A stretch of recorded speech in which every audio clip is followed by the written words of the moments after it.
السلام عليكم ورحمة الله وبركاته. اللهم صل وسلم وبارك على سيدنا محمد وعلى آله وصحبه أجمعين. أهلا بكم في قناتي عالم شيماء المبدع، المكان اللي بيضيف فيه لمسة حب وطاقة حلوة لحياتنا اليومية، سواء بقى كنت أم، زوجة، بنت، أو حتى حابة تبدأي من جديد، فأنا معاكي خطوة بخطوة. هتلاقوا معايا وصفات سهلة، تنظيم، روتينات وأفكار تانية كتير. يلا بينا نبدأ سوا ونقول بسم الله توكلت على الله، ولا حول ولا قوة إلا بالله. ازيكم أصحابي، عاملين ايه؟ أهلا وسهلا بكم. النهاردة فيديو جديد، يعني حاجة فريدة من نوعها كده، يعني روتين كده، روتين يعني روتين التحفيز، روتين النشاط، روتين العودة بقوة. هعمل معاكم شوية حاجات النهاردة، يعني الواحد كان كسلان بجد بجد، يعني طالع من العيد كان كسلان وخمول، يعني وحاجة يعني كده، يعني الحمد لله. كانت حالتنا كده كلنا، مش انا لوحدي، كل ستات البيوت اكيد مروا بالفترة دي. يعني كل ما نطلع من عيد او كده بتبقى حاجة فترة من الخمول. يلا تنشطوا معايا وتحفزي معايا، وقومي بقى شوفي البيت، شوفي شغلك، شوفي حياتنا، شوفي الطاقة الإيجابية، شوفي الحاجات الحلوة اللي هنعملها.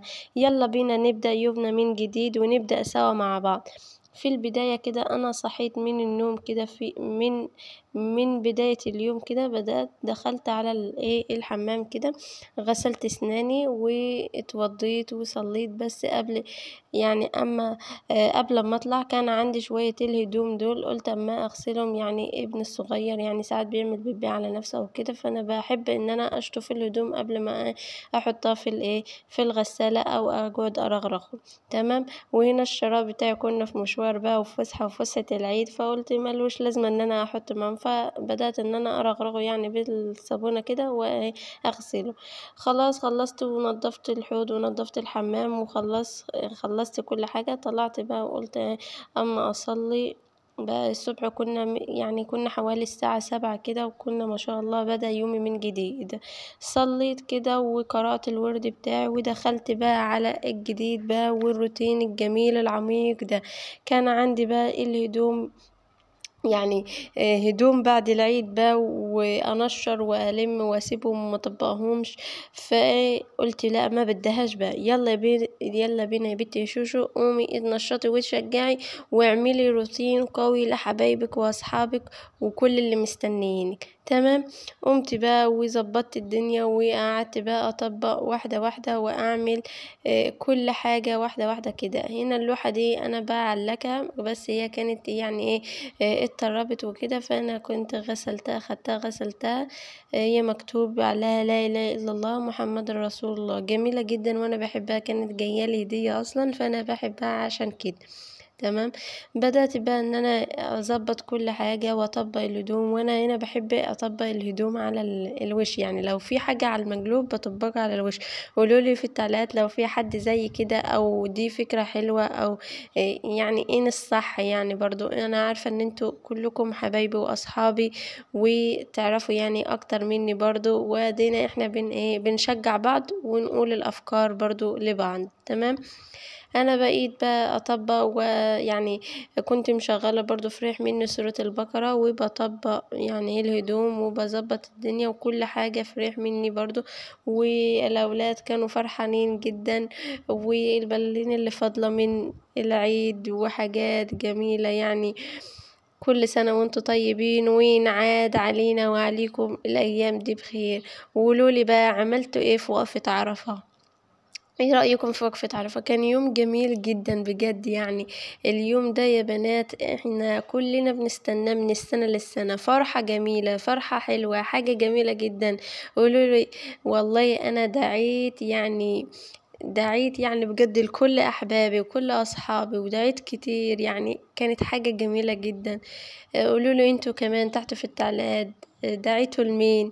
يعني كان اليوم مر عليكم ازاي؟ كل حاجة خلينا نعيش كده مع بعض، كل حاجة جميلة مع بعضنا، ونكتب لبعضنا كده في التعليقات. واي حاجة جميلة عايزين ان انا ابدأ معاكم فيها هعملها لكم بإذن الله.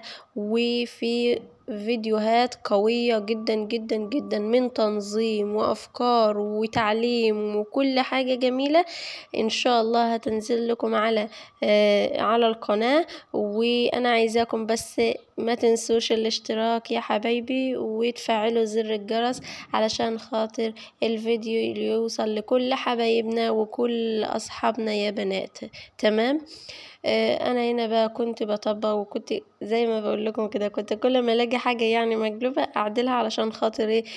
بحب مثلا وانا برص في الدولاب يبقى كل حاجه كده باينه بزهوتها يعني المقلوب برضو الحاجة على المقلوب بتبقى برضو ايه يعني ايه لونها مطفي، فانا بحب الحاجة تبقى مزهزهة كده في الدولاب وكل حاجة جميلة كده. تمام.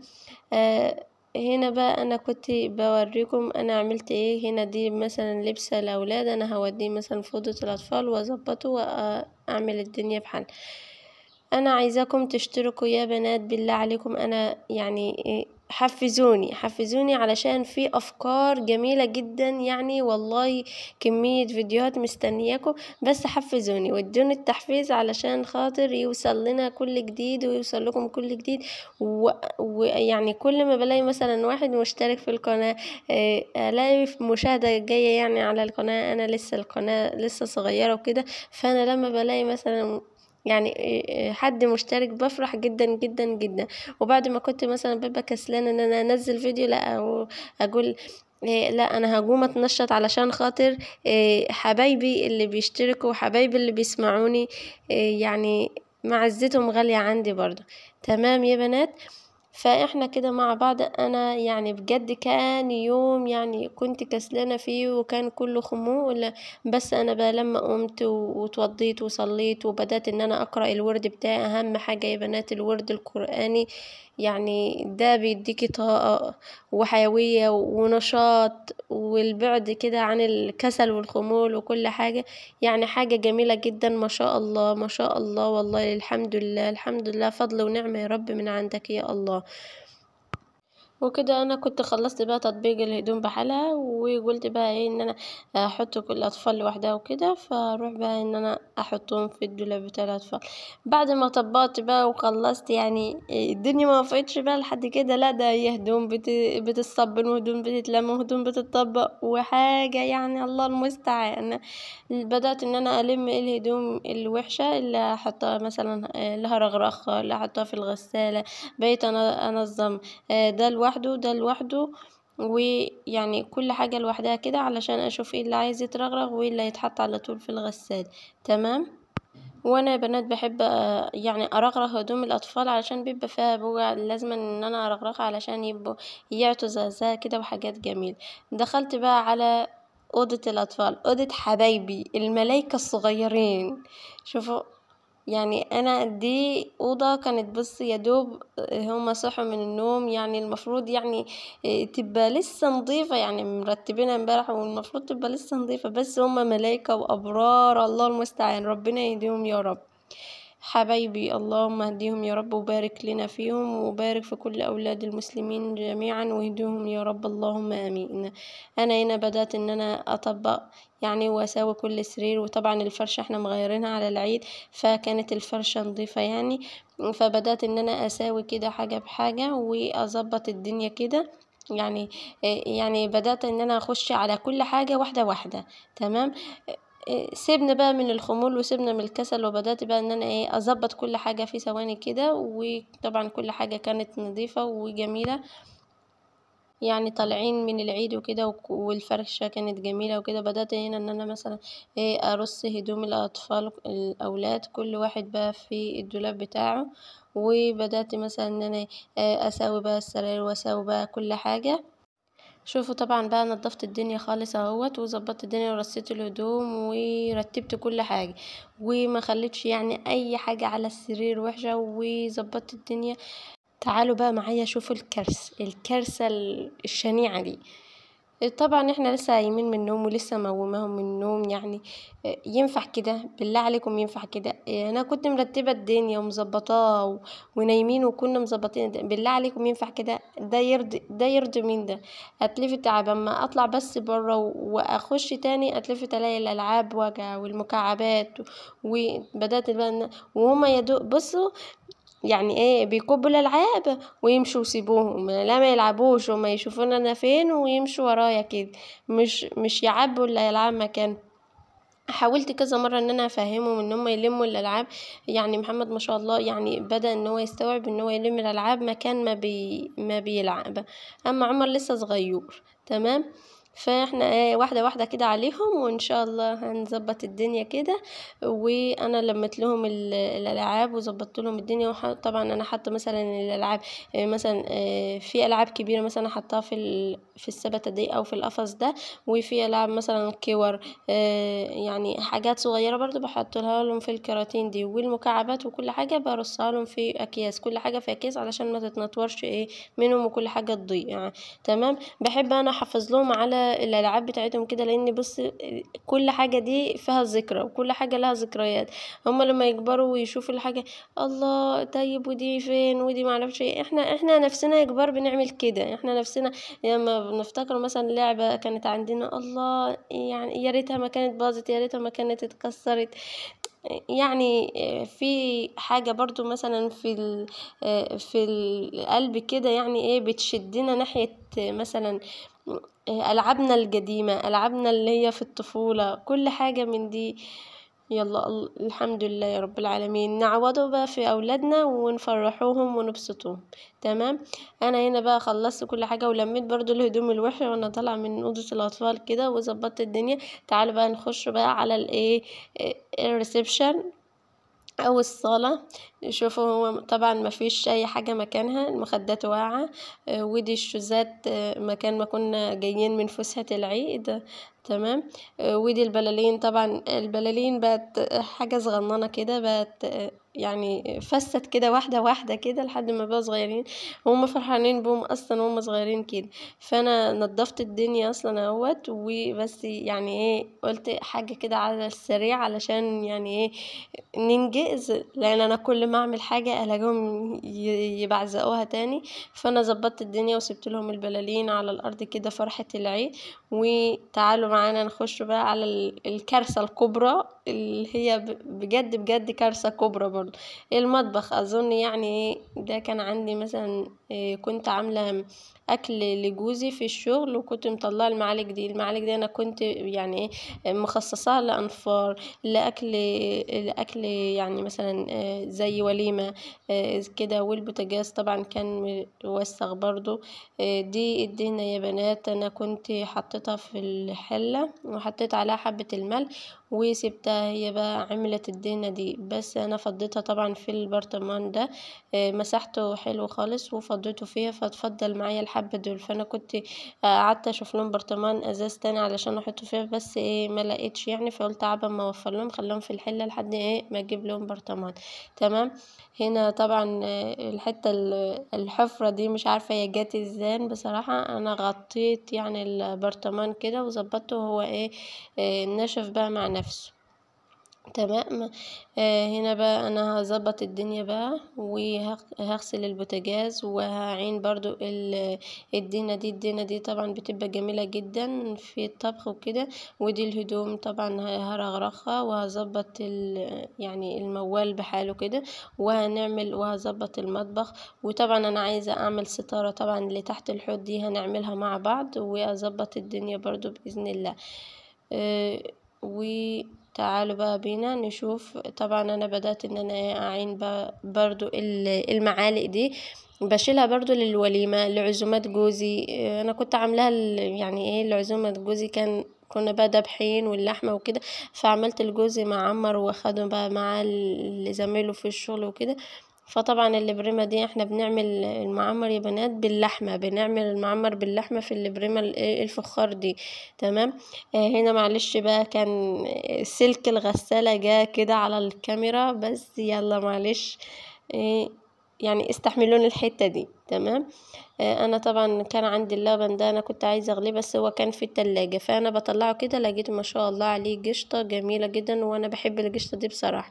تمام. اللهم بارك لها امي يا رب، وزيتها وبارك لها في خيرها وفي نعمها، يعني ما بتسيبنيش من اي حاجه، يعني بتديني كل حاجه. وطبعا كل حاجة يعني من عند والدتي، ربنا يديها الصحة يا رب ويبارك لنا فيها، ويا رب يرزقها من خيرات الله، اللهم امين يا رب العالمين.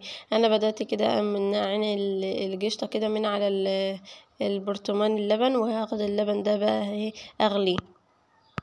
حطيت اللبن هنا اهوت في اللبانة، وهاخده بقى ان انا اغليه، وهخش بقى على المواعين اغسل فيها بقى واظبطها. وهنا بقى حصلت حاجة كده يا بنات، انا قاعدة اغسل المواعين بقى في امان الله، يعني هوب اتلفت الاقي ايه النور قطع. يعني انا بغسل ويعني مستنيه الموتور يجي علشان اغسل المواعين واظبط الدنيا، اتلفت لقيت النور قطع. يعني حاجه الله المستعان، وقطع فتره طويله كمان، يعني ما جاش غير فين وفين وانا قاعده كده ومتنشطه و... بس يعني ايه مشيت الحمد لله. تمام. عايزاكم بقى تكتبوا لي تحت في التعليقات يعني ايه رأيكم في الفيديو، وايه رأيكم في الروتين، وايه رأيكم في كل حاجة كده احنا بنعملها. وما تنسوش الاشتراك يا بنات، بالله عليكم ما تنسوش الاشتراك واللايك، وانتظروا معانا لآخر الفيديو كده علشان تشوفوا حاجاتنا الجميلة وحاجاتنا الحلوة وكل حاجة حلوة احنا بنعملها، وتدوني كده لمسة جميلة من عندكم زي ما انا اديكم كده لمسة جميلة من عندي. تمام. نساعد بعض كده يا بنات، ويعني ندعي لبعض ونكتب لبعض في التعليقات تعليقات جميلة كده من عندكم وحاجة حلوة كده. وهعمل لكم كمان توفير ميزانية ان شاء الله بإذن الله، وهظبط لكم الدنيا. وانا قلت لكم يا جماعة عالم شيماء المبدع هيجيب لكم كل حاجة جميلة وكل حاجة إبداع. تمام. فياريت خليكم معايا كده واشتركوا في القناة واللايك الحلو من ايديكم علشان خاطر يوصل لكم كل جديد بإذن الله. تيجي هنا اوبا النور قطع اهوت يا بنات. طبعا احنا بقى هنا تغلبنا على الموقف، يعني هنقعد لما النور يجي، ده ما جاش غير المغرب. امتى يعني فين وفين، كان سلك مقطوع وكان بيصلحوا الدنيا وما جاش غير فين وفين. تمام. فانا هنا بقى يعني ايه غسلت بقى الرز وظبطته وحطيته على النار والرز استوى. كنت اعمل لهم بصراحة، يعني ايه في اليوم ده كنت هعمل لهم إيه كباب حلة، بس انقلب الموال بقى وعملت لهم اللحمة كده ايه يعني شوربة، حاجة بشوربة كده. فانا شوحت اللحمة كده وحطيت معاها البصل والطماطمية والبهارات بتاعها وكل حاجة وظبطتها وسبتها لما تتشوح كده. وبدأت ان انا بقى ايه ازودها العبوة بتاعتها وازودها الايه المية بتاعتها وسبتها بقى تغلي. إيه يعني احنا بنحب بقى اللحمة القطعية دي بالذات بنحبها، بس تبقى هريسة كده، بتبقى حاجة جميلة جدا جدا، يعني والله كانت بألف هنا يا رب على قلوبنا وقلوبكم معانا يا حبايبي. ماشي. زودتها انا كده بقى المعيار بتاعها او العيار بتاعها وسبتها بقى تغلي. تمام. عايزاكم يا بنات يا حبايبي، عايزاكم يعني بصوا تحكولي، يعني انا مش عارفة اقول ايه بصراحة، بس انا يعني ايه رأيكم في بيت العيلة؟ انا عايزة يعني حد يحكي لي ايه رأيكم في بيت العيلة، ايه رأيكم في القعدة في البيت العيلة، ايه رأيكم يعني في المشاكل بتاعت بيت العيلة، يعني كل حاجة من دي. تمام. انا طبعا يعني الحمد لله قاعدة قاعدة في شقتي لوحدي وكل واحد قاعد لوحده، بس هو ايه اللي هو ايه يعني حد بيسألني بيت العيلة، واحدة يعني عايزة هتتجوز يعني عن قريب ان شاء الله، يعني بتسألني ايه رأيك في بيت العيلة والكلام ده. فانا قلت لها انا مش هرد عليك، انا اخلي متابعيني حبايبي هم اللي يرد عليكي، واكتبوا تحت في التعليقات علشان انا يا بنات مش عايزة اظلم حد. تمام. بس نيجي هنا الاول كده، انا حطيت طبعا على الرز القشطه، يعني معلقتين قشطه من القشطه اللي احنا طلعناها كده، وكانت جميله ما شاء الله وحاجه جميله. طبعا انا مش عايزه اظلم حد، ليه بقى؟ علشان ممكن تكون واحده قاعده في بيت العيله مرتاحه، وواحده تانية قاعده في بيت العيله طبعا مش مرتاحه خالص. تمام. فاحنا برضو يعني ناخد افكار من بعضنا، وناخد مثلا يعني التعامل الزان برضو من بعضنا، وناخد كل حاجة الحاجة الحلوة من بعض كده، وننصح بعضنا. تمام. فانا علشان كده مش عايزة اظلم حد. ليه؟ زي ما قلت لكم كده، ممكن تكون واحدة قاعدة في بيت العيلة مرتاحة، وبعد واحدة تكون قاعدة مش مرتاحة. فيا ريت تكتبوا لنا تحت في التعليقات، والمرتاح تكتب لنا مثلا هي مثلا بتتعامل ازاي، يعني ماشية حالها ازاي. والغير مرتاحة تكتب لنا برضو ايه المشاكل، واحنا ممكن مثلا ان احنا نعرض برضو كده مع بعض المشاكل دي. والله المستعان، وربنا يا رب يوفق كل واحدة في حياتها، ويوفق كل واحدة جميلة كده في حياتها، ويوفقنا كلنا يا رب، اللهم آمين. طبعا بقى انا دخلت هنا على البوتاجاز، بدات ان انا انضفه واغسله كده واظبطه. يعني بحب كل حاجه كده تبقى نظيفه ومهندمه كده. وبدات بقى ان انا يعني غسلته كده ومسحته، وحاجه يعني خليته كده حاجه حلوه كده، اللي يخش المطبخ كده يتفتح نفسه كده. وحطيت بقى ظبطت الدنيا، وحطيت المعطر بتاعي، وظبطت الدنيا معايا كده. وما تنسوش الاشتراك يا حبايبي، عشان خاطر يوصل لكم كل جديد يا بنات يا قطايط. ايه رأيكم كده في الجمال اللي عدى الكلام ده؟ حاجة جميلة جدا. طبعا انا الشعلة اللي هي في النص دي كبيرة عليا، يعني مش بستخدمها، فانا عشان كده مغطياها ومغطية الحوامل بتاعتها. بس السلوفانة اللي انا مغطية بقى دي يعني عايزة تتغير، فان شاء الله انا بجيب سلوفان تخين كده بعملها بيها، فهي كانت عايزة تتغير، فان شاء الله هبقى اغيرها ومعاكم ان شاء الله باذن الله. وظبطت الدنيا معايا كده، ويعني نضفت كل حاجة. وتعالوا بقى اما اقول لكم انا عملت ايه. انا بقى الدهن اللي كان متسيح في الحله ده اللي انا كنت وريته لكم، انا طبعا سيحته وحطيته في البرطمان ده. هما كانوا حبه صغيرين، فجبت لهم برطمان صغير على قدهم كده، وحطيته في ريح زميله. طبعا ده هستخدمه على طول. والدهن ده انا كيسته كده في اكياس، احطه مثلا على باميه، صينيه بطاطس، بيبقى طعمه جميل جدا، ويعني حاجه حلوه جميله والله بجد يا بنات. تمام. انا سبته طبعا لما برد خالص، وحطيته في الفريزر، وحطيته طبعا في الفريزر كده وسيبته. هنا انا كنت بقول لكم من البتاع الفخاره دي انا بحط فيها يعني كل حاجه، كل مستلزماتي اللي هي في ريح البوتاجاز وكده، مكتوب عليها ام عمر. تمام. انا طبعا غسلت المواعين وسبتها تتصفى تمام اهوت، وبدات بقى ان انا ارصها. انا طبعا يا بنات بحب ان هو مثلا لما اغسل المواعين او كده اسيبها تتصفى، علشان خاطر مثلا لما ادخلها الدولاب او كده ما تعملش حاجات وحشه وريحه وحشه. الميه طبعا لما بتتراكم مثلا ما بتتصفاش، بتعمل ريحه وحشه وحاجه وحشه. تمام. انا هنا بدات ان هي اتصفت بقى ونشفت خالص. بدات طبعا ان انا اظبط كل حاجه وادي كل حاجه مكانها. وهنشوف دلوقتي شكل المطبخ. الكارثه اللي احنا كنا داخلينه كان كارثه بجد بجد. هنشوفه دلوقتي ايه الحلاوه دي والجمال ده والابداع ده بتاعك يا بنت يا شوشو. ظبطت كل حاجه، وكل حاجه في ثانيه الحمد لله، كل حاجة في ثانية. طبعا انا يعني المقطع ده جاي لكم بعد ما النور قطع. تمام.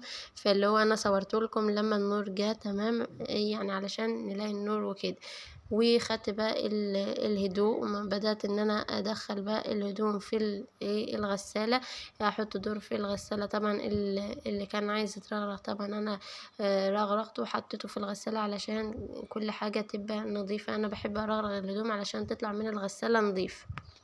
عايزاكم بقى تكتبوا لي ايه رايكم في الروتين الجميل ده، وايه رايكم في الحاجات اللي احنا عملناها مع بعض سوا، وايه رايكم نعمل افكار من دي كتير. ويعني كل حاجه يا بنات يعني تكتبوا لي تحت في التعليقات، وان شاء الله نكون عند حسن ظنكم ونعمل لكم حاجات جميله. وانا قناتي يا بنات جايمه على المسات الجميله والحاجات الحلوه وروتينات وتنظيم، وان شاء الله ربنا يحسن ما بين ايدينا وايديكم، اللهم امين يا رب العالمين. انا كده حطيت الدور في الغسالة، وانا بحب طبعا احط عليه الكولوركس ده انا كنت جايباه. تمام. بحط كده، بفتح الدرج وبحط الكوروليكس ده في اللي هو ايه، الخانة بتاعت او المربع بتاع المسحوق السائل. تمام. بقفل كده بقى وبشغل الغسالة وبيعمل مع بعض طبعا ايه، تطلع بقى كل حاجة نظيفة، لان انا ببقى مرغرغة مثلا، ولو في حاجة فيها بقعة بظبطها واظبط الدنيا. دي طبعا الحلة اللي انا كنت حاطه فيها الدين، انا غسلتها وجففتها ورصيتها كده. وتعالوا بقى شوفوا معايا المطبخ بعد الجمال والحلاوة، وظبطت الدنيا وعملت فيه كل حاجة كده.